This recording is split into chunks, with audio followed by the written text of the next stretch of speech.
Qaliblə gedirik mənim suyumu düzəltməyə. O mənə göstərəcək ki, mənim suyumun mənbəyi hardadır, nə baş verir ki, mənim suyum gəlmir bəzən.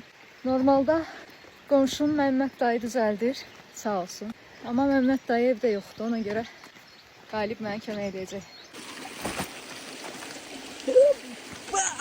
Dayına çıxın Məmməd. Bir daha.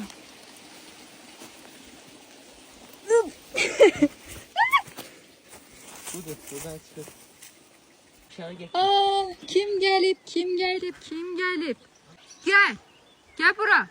Can, gəl, gəl, gəl. Ağıllısan, sən dünyanın ən ağıllı itisən, xəbərin var. Ay Allah, özünə necə qəşəng yer tapdı. Aa, nə maraqlı eliblər fındıqların diblərini. Mən bütçə yıxılmayayım. Gələcək evimi tapdım deyəsən.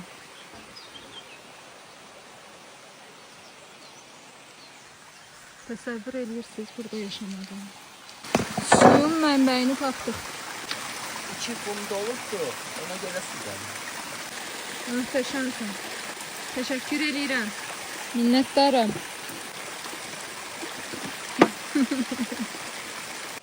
Ay Allah, gözəlliyə bax.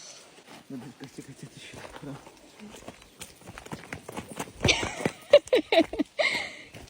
İsmail'in yaxşısı bura. Bura. Hayır. Ha. İsmail da gözəldir, amma bura daha gözəldir. Bura daha vəhşidir. Təbiət.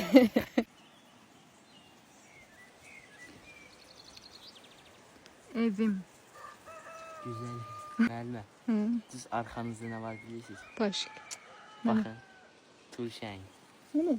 Düz arxanızda. Oo, nə boydadır özdə. Lan elə yeməyin, belə qıpar hə, olay. Burası da qatlıdır. Soymaq istəyirəm üstüne. Kim istəyir?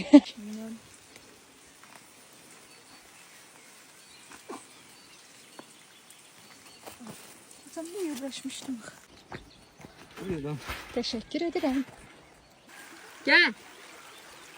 Missiyamızı yerinə yetirdik. Gedək görək su gəlirmi? Möhtəşəm, axır ki. Çox minnətdaram. Gəl gedək çay çək. Bana sağ ol, gedirəm. Gəl gedək yemək yeyək. Çox sağ ol. Salam da evdə. Hələ pis alasa paylaşma. Yaxşı. Başqa. Çox sağ ol bir də. Möhtəşəm yurdumun möhtəşəm insanları. Sevirəm hamınızı.